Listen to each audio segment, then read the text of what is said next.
Morning po. Magta-try po ulit ako ng another perfect match product. So, konjac noodles po ito.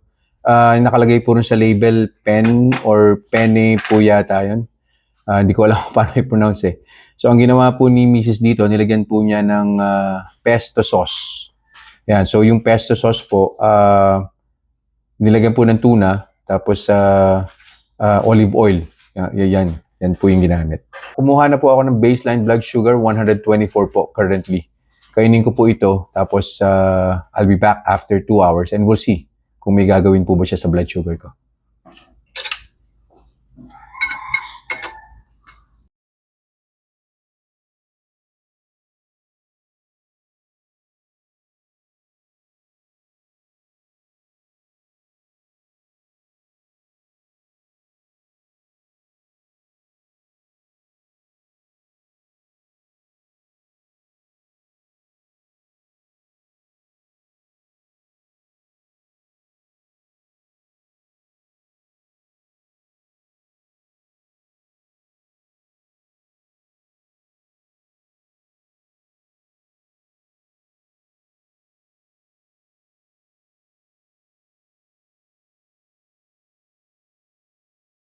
Reminders lang po, huwag pong mag-aanli. Always eat in moderation.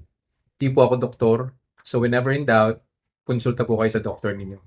And yung results po ng mga review na ginagawa ko, it may vary.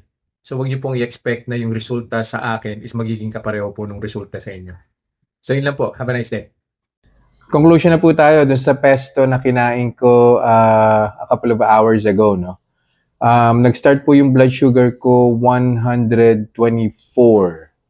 Bago po siya nag 1 hour, nag 126 pa po siya. And yun na rin po yung peak. And then on the first hour, bumalik po siya ng 124. And then eventually on the second hour, bumaba na po siya, nag 170 na po siya. So less than the baseline na 124. Pag tinignan niyo po yung graph or yung chart na sinama ko po rito sa video, makikita niyo naman po na medyo pababa po siya. So wala po talagang blood sugar increase. Yung +2 po bago po mag 1 hour, sobrang minimal po nun. Napaka-tolerable po niya. Ang conclusion po natin, wala pong problema yung konjac pasta na ginamit. I think penny po yata yung tawag doon. Penny, konjac, penny noodles. Ayan. So, mabibili po siya sa Perfect Match. Ilalagay ko na lang po yung description dito. So, yun lang po for this review. I'll see you guys in the next vlog. Bye-bye.